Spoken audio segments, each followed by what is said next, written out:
Spoštovani gledalci, lepo pozdravljeni spet v oddaji Dober dan, dobri ljudje. Kot smo v mesecu decembru začeli s predstavitvami dobrodelnih nevladnih organizacij, bomo tudi danes predstavili eno izmed njih, ki deluje v Sloveniji. To je Anin sklad, neprofitna, dobrodelna, nevladna organizacija. Z nami pa je danes predsednica Aninega sklada, gospa Marija Štrbenc, ženska s posebno karizmo, lahko rečemo povezovanja številnih slovenskih družin s številnimi otroki. Je tako, gospa Štrbenčeva, lepo pozdravljeni. Je tako, hvala lepa. Lep pozdrav tudi vam, hvala za povabilo in vsem gledalcem seveda lep, zdaj že lahko rečemo, adventni pozdrav. Rekla sva, da združujete veliko družin. S kakšnim namenom je pravzaprav bil ustanovljen Anin sklad? Torej, Anin sklad je bil ustanovljen zares z namenom pomoč družinam v stiski, tako v materialni stiski kot v duhovni.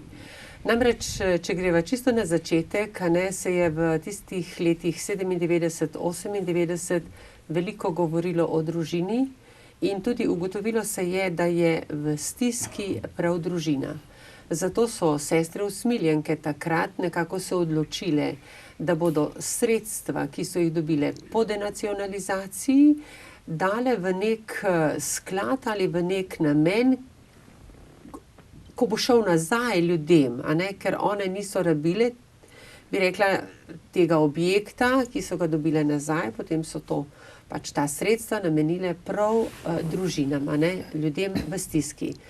Potem je seveda bilo obdobje, ko je bilo treba ugotoviti, kam, kakšen sklad, komu nameniti, kako priti do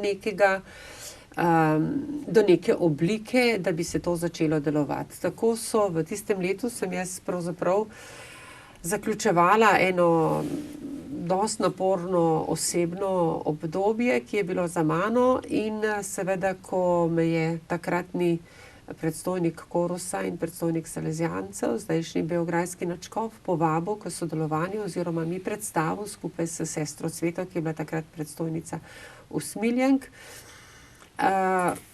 Njihovo idejo sem seveda se takoj navdušila, meni je bilo to blizu, številčne družine so mi bili blizu, nenazadnje sama izhajam iz družine z 12 otroki, vem, kaj to pomeni, če si z nekom skupaj ali če imaš podporo od kje ali če imaš možnost se na koga nasloniti. Zato nekako sem zbrala pogum in se odpravila na pot, kako ustanoviti sklad. Tako da sem pravzaprav vse od začetka, od soglasij, ki jih je bilo treba za to, da smo ustanovo ustanovili, spravila skupaj in tako smo v letu 98 začeli z delovanjem. Torej, konferenca redovnih ustanov Slovenije je zelo podprla to pobudo? Tako, oni so pravzaprav tudi kot ustanovitelji, takrat, ker oni so dali pobudo vsem redovnim skupnostim, da nas nekako podprejo in dajo svoj začetni kapital, tako so tudi storili in seveda smo lahko začeli z delovanjem. Koliko družin zbira in vključuje sedaj Anin sklad? V tem trenutku 353 je vključenih družin, skoraj 2000 otrok imamo, če na hitro izračunava, je to 6,2, 6,4 morda v povprečju. Je pa tako, da v prvih letih je bilo tako po 25 do 30 družin na leto na novo vključenih, in prvih 5 let je bilo to zelo obvladljivo, ni bilo še tako razširjeno. Zdaj pa seveda postaja tudi za mene že to precej velik projekt, tako da na čase že človek razmišlja, ali bi moral samo to imeti, da bi šlo dobro naprej, ali pa je mogoče tudi dobro, da nekako utrdimo to, kar zdaj delamo, pa mogoče še malo počakamo na kakšne boljše čase.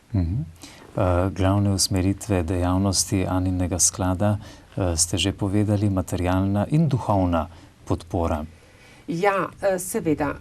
Namreč Anin sklad je v zadnjih letih postal tako prepoznan, da se želijo v njega vključiti ne samo družine, ki imajo materialno stisko, ampak družine nasploh. In ko smo začeli z vključevanjem tudi tistih družin, ki imajo manj kot 5 otrok, se je to nekako zelo čutilo, da je to ta pravo. Kajti družine, ko pridejo skupaj, se nekako z veseljem med seboj pogovarjajo, izmenjavajo svoja mnenja, ugotovijo, da je vse povsod enako pravzaprav, da niso osamljeni, so morda v tistem okolju, kjer so osamljeni, da pa seveda je vse povsod enako in dobijo neko energijo, neko moč, da pravzaprav vidijo, da so na pravi poti, ne. In potem se je tudi razvilo to, da smo prešli še na druge aktivnosti, kot so organiziranje duhovnih vaj, posebej za te družine, ki so vključene v Anin sklad. Posebej recimo srečanje dnev samo za očeti, srečanja samo za mame, srečanja za srednjošolce, srečanja za osnovnošolce. Potem smo začeli tudi vključevati osnovnošolske otroke v razne delavnice, recimo v delavnice animiranih filmov. Skratka, ugotovimo, da te družine, ti otroci, ti starši, ki se med seboj povezujejo, je vse splošna korist. Namreč tudi ti si med seboj marsikaj izmenjujejo, od materialnih do drugih dobrin. Tako da to je res preprosto se vidi, da je to ta prava stvar. In ta srečanja, ki jih organiziramo za vse družine, ki so vključene v Anin sklad, ne glede na to, ali dobivajo materialno pomoč ali ne, jih organiziramo 3-krat na leto. V aprilu, zdaj že kar tradicionalno v Šentjakobu, kjer so nam v veliko pomoč sestre usmiljenke, ker je tam en velik prostor in tudi one zelo pomagajo organizirati te delavnice za otroci. To je na nek način materinski dan. V prvih letih smo ga organizirali res okrog 25. marca, ker smo pa zdaj tako veliki že in je praktično težko dobiti en prostor, kjer bi se družili noter, smo ugotovili, da ni nič narobe, če to praznovanje tega družinskega dne premaknemo bolj proti veliki noči, zato da lahko se potem družimo tudi zunaj in to prireditev naredimo. Drugo srečanje je ob godu Svete Ane, naše zavetnice. Tudi en priznani slovenski slikar, dr. Anton Dolenc, nam je za 5-letno delovanje izdelal eno oljno sliko Svete Ane, ki nam jo je podaril. Torej od takrat naprej to še bolj, bi rekla, res praznujemo god Svete Ane. In to zdaj že tudi tradicionalno v Dolenjskih Toplicah. Dolenjske Toplice ima za zavetnico Sveto Ano. Tam imamo pač velik piknik, gor je možnost imeti v naravi, v tej zeleni katedrali, kot rečemo, tudi svetomašo zunaj. In potem so celodnevne igre brez meja, pokaži, kaj znaš.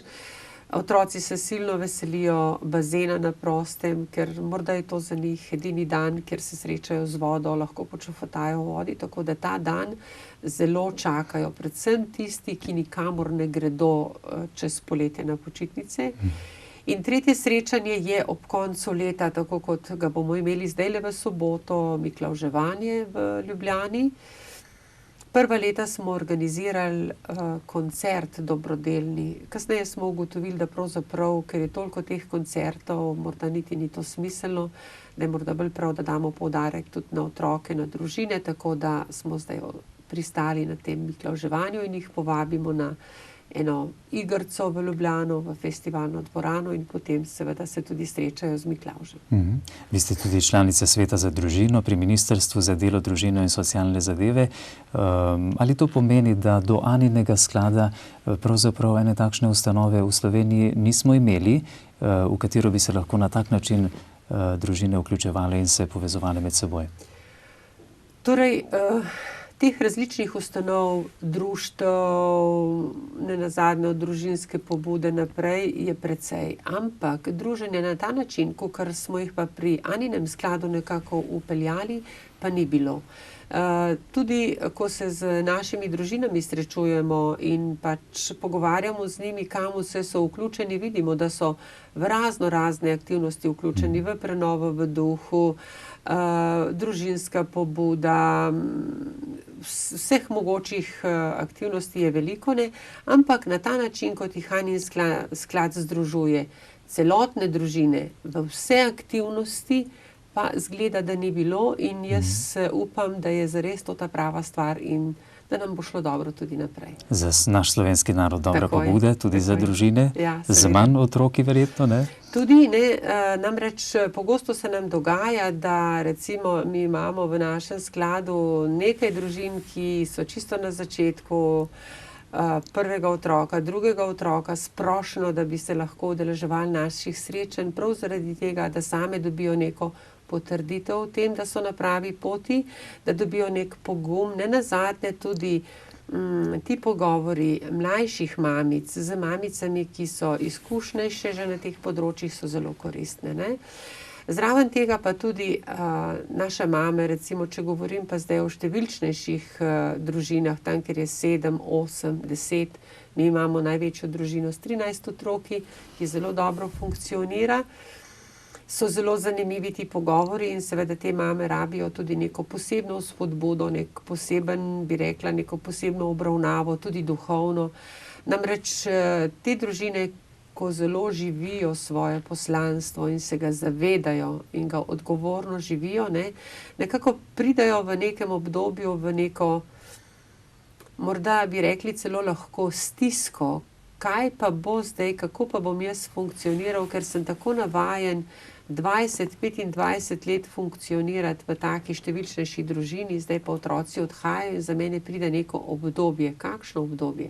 Mrtvo obdobje? Ne, sigurno ne. Treba je vključiti jih v druge dejavnosti, v druge aktivnosti, ne. Tako da pred 2 leti me je zelo presenetil pogovor med 3 mamama, ki imata vse 3 po več kot 8 otrok, če se ne motim, in so izražale zelo skrb, kako bodo one funkcionirale, ko se bo njihovo biološko obdobje končalo. To pomeni, treba biti pozoren tudi do vseh teh, a ne, in tudi naša naloga je, se mi zdi, da zato imamo tudi v naši upravi seveda tudi duhovnika, a ne, da celo 2 duhovnika, da sta pozorna tudi na to in da tudi v tem smislu pripravljamo naša srečanja in druženja. V družbi še danes lahko neredko srečamo ljudi, ki se posmehnejo na družino s tako številnimi otroki, če vidijo starše, da imajo toliko otrok ob sebi. Ali bo na nek način Anin sklad tudi pripomogel k temu, da se bo začelo v družbi drugačno razmišljanje, da bodo starši, ki imajo manj otrok, ki se odločajo za morda enega otroka ali 2 največ, vendarle videli, da Slovenci potrebujemo več otrok, bolj številčne družine? Torej, mi si zelo želimo, da bi bila naša sporočilnost tako močna, da bi to nekako to javno mnenje, če hočemo temu tako reči, nekako se izboljšalo. Lahko pa iskreno rečem, da v zadnjih letih to opažam, da je na tem področju to boljše. Ne nazadnje se več govori o družini, tudi prav zaradi te krize vrednot se tudi govori o družini, ker le moramo vedeti, prva vzgoja sta ata in mama in prva vzgoja je v družini, a ne, potem je vse ostalo naprej, tako da je veliko od nas odvisno, tudi vzgoja v sami družini, kako otroci odreagirajo, ko začutijo na sebi nek posmeh tipa si iz številčnejše družine, a ne, tukaj je tudi to zelo pomembno, ne. Tako da mi bi si želeli to na nek način prekvasiti, mi smo tudi v naš program sploh v prvih letih imeli zelo izboljšati to javnomnenjsko podobo o družini, ne. Tako da na tem področju se trudimo. Zdaj, če bi imeli mi več možnosti ali če bi imeli mi kakšno podporo ali več podpore tudi s strani, bi rekla, politike ali države, potem bi verjetno bilo to lažje. Je pa, seveda smo pa omejeni samo na to, kolikor lahko sodelujemo z Ministrstvom za delo, družino in socialne zadeve. Mi se vsako leto prijavimo na programe, ki jih razpisujejo in tudi nekaj malega tudi pač pridemo do zraven, bomo temu rekli, ampak meni osebno to, da sem nekako članica tega sveta za družino pri ministrstvu, mi veliko pomeni, kajti to pomeni tudi to, da smo porajtani, a ne, da cenijo to, namreč jaz sem v svojstvu predstavnice Aninega sklada, ne kot Marija Štrbenc, ampak kot predstavnica Aninega sklada. To pomeni, da na ta vidik želijo dati tudi pozornost. Koliko bomo uspeli, jaz mislim,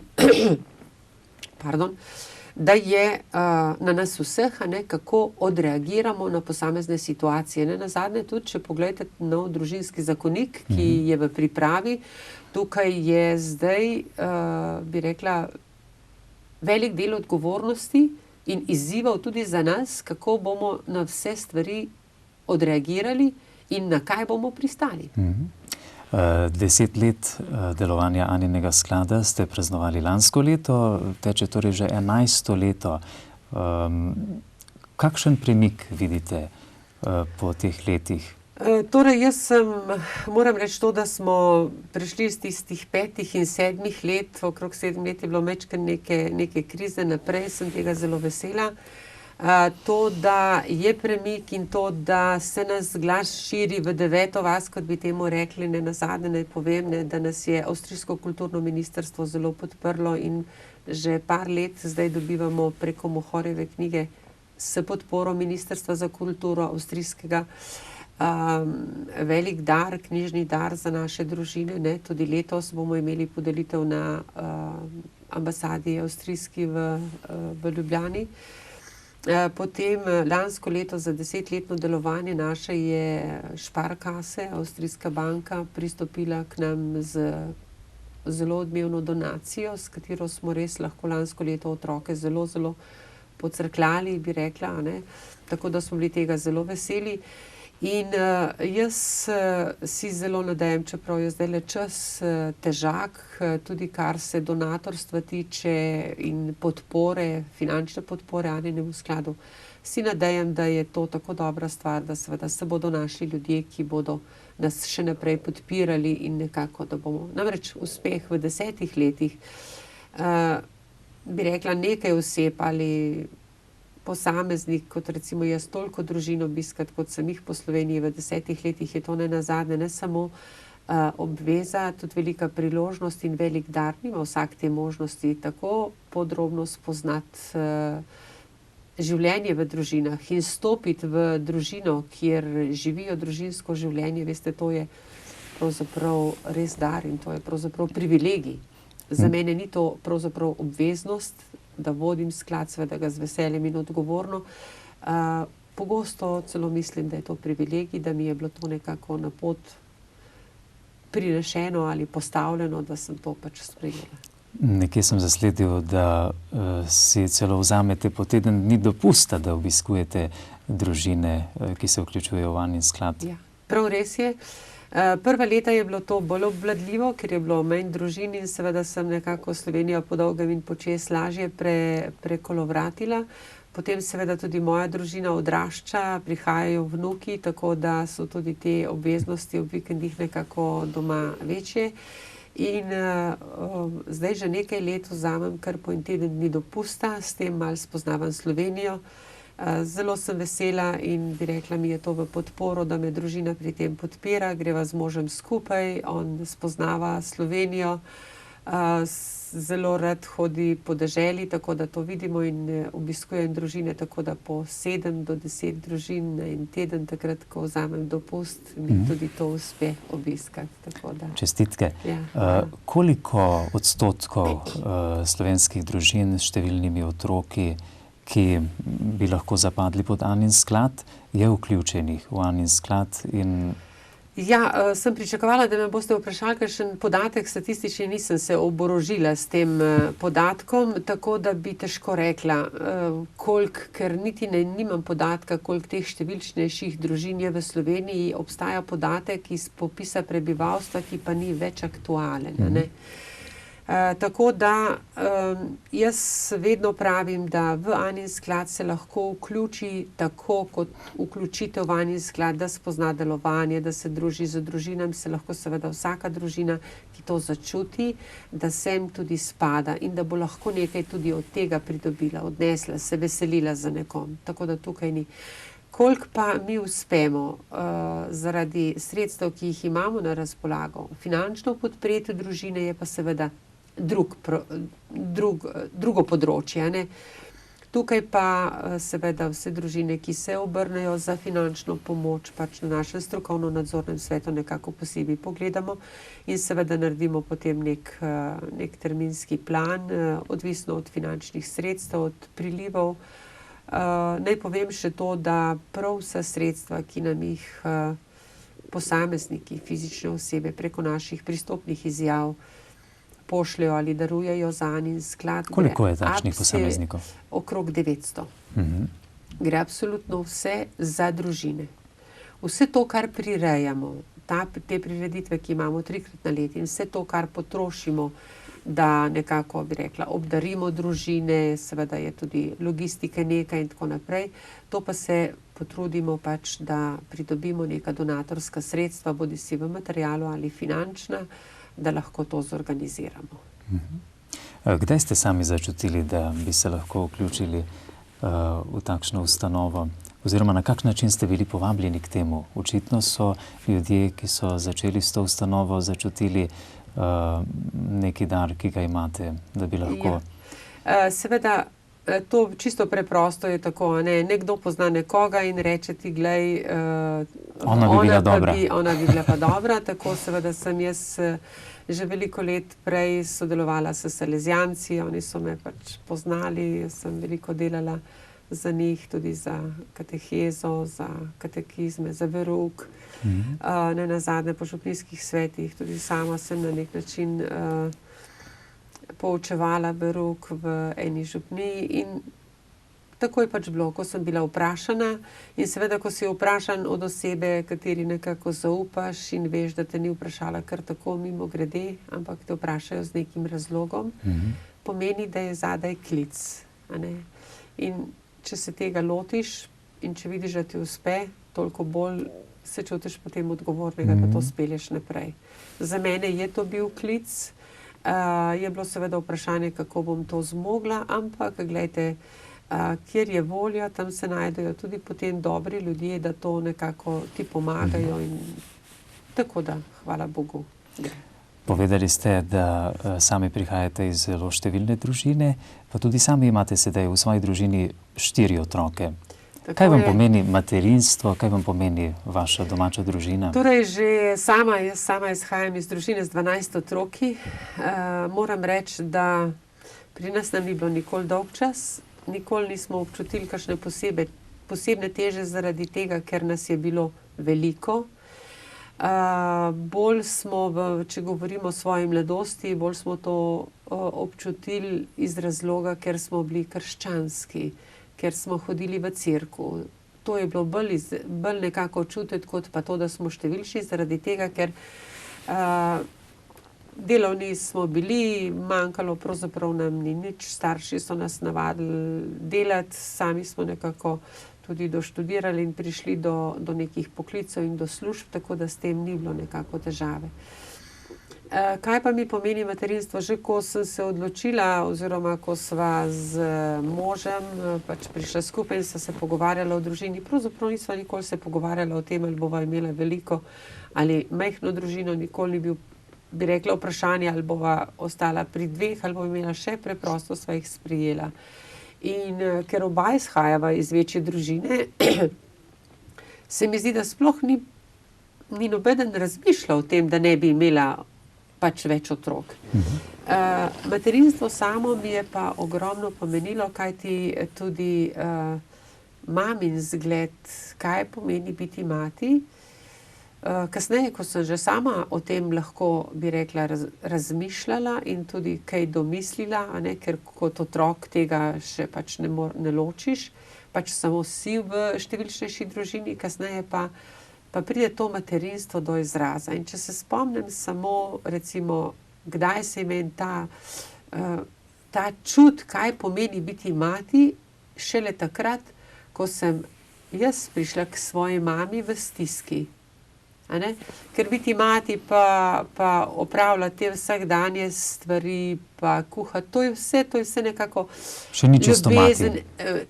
Je, ampak to je vse tisto čisto vsakdanje, zato da preživiš, da funkcioniraš in tako naprej. Ko pa pride otrok v neki stiski in takrat vidiš, da je to mama, to je materinstvo. In ko ti sebe daš na razpolago in ne vidiš sebe, ampak to, da se daš nekomu drugmu, to je materinstvo, ne?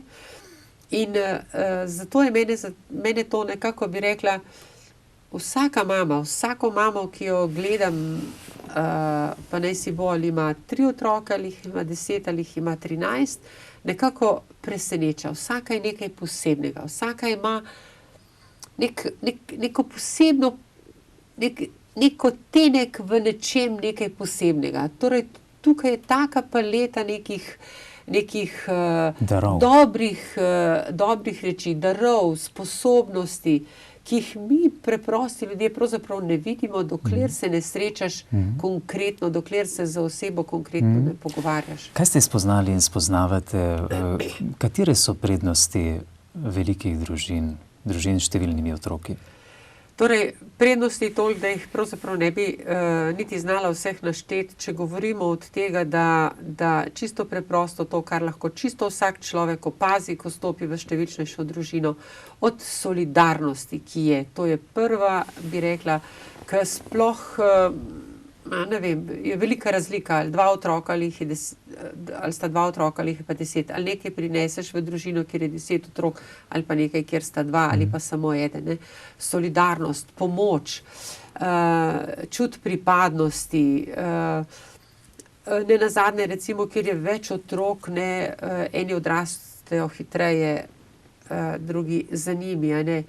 Kakšno veselje je, ko imajo prvi otroci neke uspehe, ali ko se že recimo poročijo, ali grejo na neko samostojno pot, ali so prišli do kakšnega, ne vem, osebnega uspeha.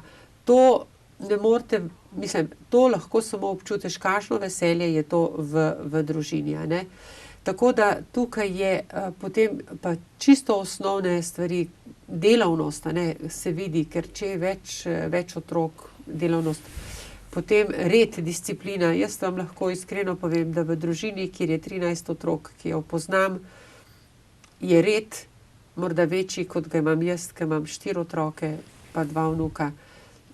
Disciplina. To se vidi, ne, kako se naučijo organiziranosti in funkcioniranosti v taki družini. Ja. Sami tudi zelo radi prepevate. Ste članica Cerkvenega pevskega zbora v Ljubljani. Kaj pa gojenje petja v teh družbah, na teh srečanjih, naj bo v Aninem skladu, pa tudi v vaši domači družini? Pojete kaj? Ja, seveda. Jaz imam seveda srečo, da so tudi moji otroci vsi glasbeno nadarjeni, kot bi rekla, 2 igrata klavir, ena igra kitaro, ena flavto. Vnukinja se zdaj zelo navdušuje nad klavirjem, vnuk igra kitaro, tako da že poskušamo zdaj, recimo, zdajle se že pripravljajo na božičen čas, kako bomo ob domačem kaminu lahko kaj zapeli. Seveda ob vsakem prazniku, bi rekla, tako mogoče večjem, recimo božiču, velika noč ali pa adventni in postni čas, to pride precej do izraza, tudi to družinsko petje. Drugače pa seveda to sodelovanje pri Cerkvenem pevskem zboru, pri obogatenju liturgije mi zelo veliko pomeni. Res veliko, ker je tako vpeto v cerkveni čas in v dogajanje, tako da je to zelo dobro. Naj pa ob tem bi rada poudarila še, kako funkcionirajo naše številčnejše družine, ko recimo so otroci glasbeno nadarjeni. Pri naših družinah mi imamo pri naših 353 družinah imamo nekaj 7 ali 9 družin, ki imajo že čisto svoje ansamble. Družinske, že CD-je so izdali in tako naprej, prepevajo vse povsod, od solo petja do...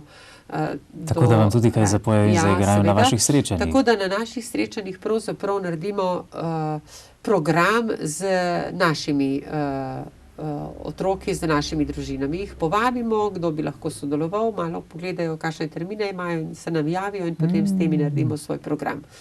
Tudi še, ko smo imeli koncerte, že so pravzaprav naše družine v nekem delu predstavitev družinskih ansamblov, bomo temu rekli, že tudi imeli. Tako da tega je dobro. Kar znam predstavljati. Razne prireditve, recimo tako, kot bomo imeli zdaj podelitev na avstrijskem predstavništvu, potem tukaj igrajo naše družine, nastopajo naše družine, ne. Imamo družino, kjer se oče in mama ukvarjata z režiranjem. Družina, ki ima 7 otrok, potem pobere vse svoje bratranci in sestrične v tistem okolju in imajo razne igrce.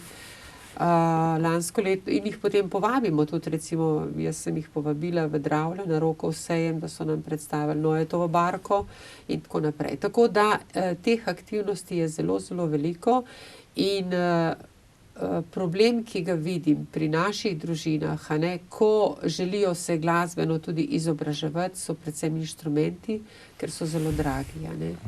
Zdaj ponekod že delajo na tem, da si inštrumente tudi izposojajo, vendar to ni to, ne. Tudi starši si želijo, da ima otrok svoj inštrument. Tako da pogosto prihajajo prošnje strani naših družin, ne, po izrednih finančnih prispevkih, predvsem za inštrumente.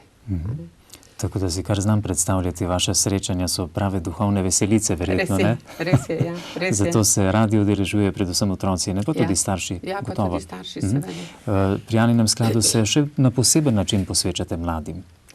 Ja, tako. Za mlade imamo pravzaprav recimo letošnje srečanje, družinsko srečanje, ki smo ga imeli v aprilu, a ne, smo prav zaradi tega, ker so se mladi na nek način na teh duhovnih vajah, ki so jih sestre usmiljenke organizirale za mlade, se je izrazila prav želja, da bi povabili recimo enega od duhovnikov, ki bi povlekel, in tako smo povabili Roberta Friškovca, a ne. In torej to lahko samo vidiš in občutiš, kako so funkcionirali in kako pravzaprav res so žejni tega druženja, ne. Tako da mi prav za te mlade nekako organiziramo recimo tudi počitnice, zdaj že nekaj let v Oazi miru, kjer so tudi posebej vodene počitnice, ne, kjer gospod Pačnik tudi zelo poskrbi za to, da imajo ti mladi pravzaprav možnost tudi pomoči pri animiranju, a ne, da so animatorji, da jih vzgajamo in tako naprej, ne. Potem pa razne druge delavnice, ki so tudi temu primerno, starosti, otrok in tako naprej. Ja. Vaša prva služba je bila na Inštitutu za načrtovanje družine, kjer ste se srečevali z ženami, ki niso mogle ali niso želele imeti ali obdržati otroka. Ja, res je, no, to je bila moja prva služba, je bila sicer zelo lepa služba, na vsak način z temi ljudmi, kakorkoli v težavah, sem itak vedno rada delala in to je bilo tudi, se mi zdi, nekako moje osnovno poslanstvo, je pa res, da tukaj je bila težava, moja tudi osebna, kako pristopiti k tem ženam, ki so se obračale na nas, tako k tem, ki niso mogle imeti otrok, torej ali parom. Namreč inštitut se je v veliki meri ukvarjal tudi z neplodnostjo in smo imeli posebej oddelek, a ne, kjer je bilo zdravljenje teh neplodnih. In seveda potem tudi ti, ki so na nek način prihajali po kontracepcijo in tako naprej. Mi se splavi nismo ukvarjali, ampak s kontracepcijo. Tako da vedno sem na nek način, na nek nevsiljiv način želela nekako pomagati pri odločitvah, ki so jih imela, ne, pri tem. Tako da sem pa pogosto, seveda, ker ta kontakt, kratek kontakt s pacientom, ker večji kontakt ima potem medicinska sestra in zdravnik, ki je odločujoč pri teh zadevah, a ne. Ampak ta prvi kontakt sem pa vedno želela, da je nekako tak sproščujoč, zaradi tega, ker že ko pristopiš do nekoga, ki je v stiski, sproščeno in da čuti, da ga razumeš, potem se nekako lažje stvari uredijo. To je bila za mene, bi rekla, kar 10-letna naloga in neko delo in moram reči, da imam kar s precej ženami še iz tistega obdobja še danes kontakte, tudi z nekaj tistimi, ki so, bom rekla, nekako po 7-letnem prihajanju na naš inštitut, le potem dobili otroka in tako naprej, tako da kljub vsemu je bila to zelo dobra izkušnja. Še nedolgo nazaj so ženske imele pri svojih delodajalcih hude težave, če so povedali, da so noseče, da bodo spet morale na porodniški dopust in tako. Kako je danes s temi stvarmi? Se vam kaj potožijo ženske? Torej, kako so zaščitene? Eno bova govori, če rečeva o teh mamah ali teh ženah, ki so vključene v Anin sklad, je tako, veliko od naših mam so preprosto doma. Zaradi tega, ker je zdaj v zadnjem času, v zadnjih letih tudi ta zakonodaja 4 ali več otroke, potem ostane do tiste starosti otrok mama tudi doma in potem ni več s tem težav. Do nekaj let nazaj je bilo pogosto slišati, da so pri delodajalcih morali posameznice podpisati izjavo, da ne bodo šle na porodniško, da ne bodo imele družino in tako naprej, če so hotele podpisati pogodbo o zaposlitvi. Danes tega ni več, ali vsaj javno ne, ker se to ne sme zgoditi. Če se ima delavka možnost prijaviti na, se pravi, na to delovno sodišče ali kaj že, tako da skratka tega ni več. Pomeni takrat z zakonom preprosto niso bile ženske niti zaščitene. Zdaj se pač to ne sme več dogajati. Čeprav potožijo, da se čuti v ozadju, ko so recimo na razgovorih za prvo službo ali nekaj takšnega, da so tudi vprašani, kako pa družina, kako pa načrtujete in tako naprej, tako da tega je manj zdaj, je pa razlika, je pa treba vedeti, za kakšno službo gre. Večji pritisk je pri zasebnikih, posameznikih, tam, kjer na nek način bi človek tudi razumel, ker mora zelo skrbeti za to, da neko delo gre naprej. Drugo pa je morda javni sektor, ki tukaj pa so mame, je pa drugače, so bolj zaščitene, je nekako ni tak pritisk čutiti, pa tudi hitreje se dobi nekako nadomestilo, ker je aparat večji, tudi morda zaradi tega manjši pritisk.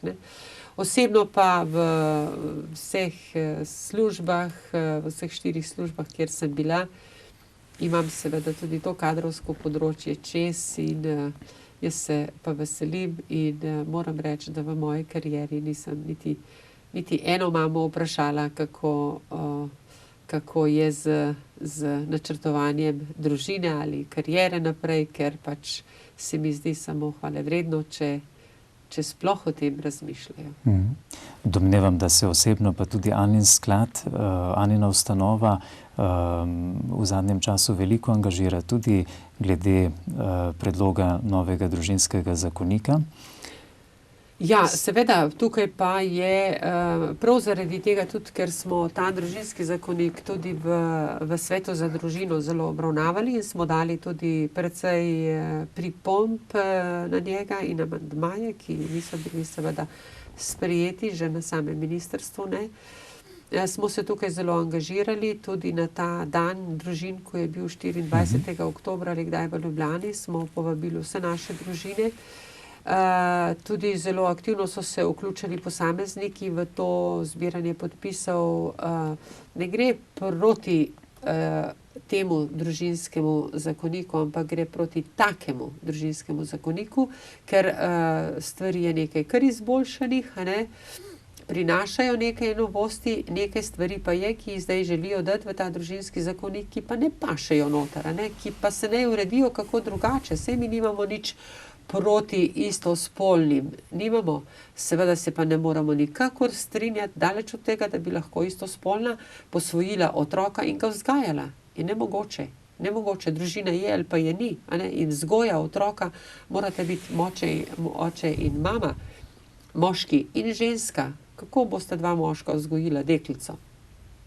Kje pride to do izraza.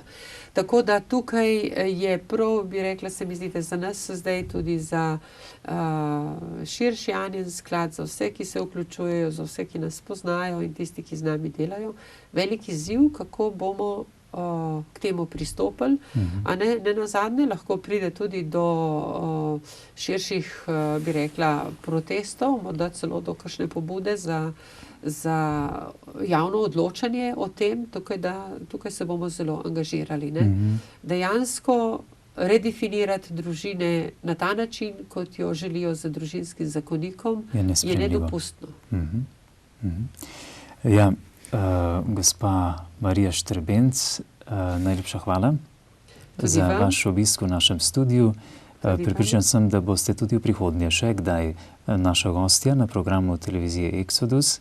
Vem, da ste vključeni v veliko aktivnosti, ne le vaša družina, da vas zaposluje, ampak tudi še marsikaj drugega, tako da bomo tudi po tistih plateh poskušali z vami odpreti še kakšno zanimivo in koristno temo. Za tokrat pa najlepša hvala. Me bo veselilo povabila vašega, upajmo, da bomo skupaj naredili kaj dobrega. Hvala.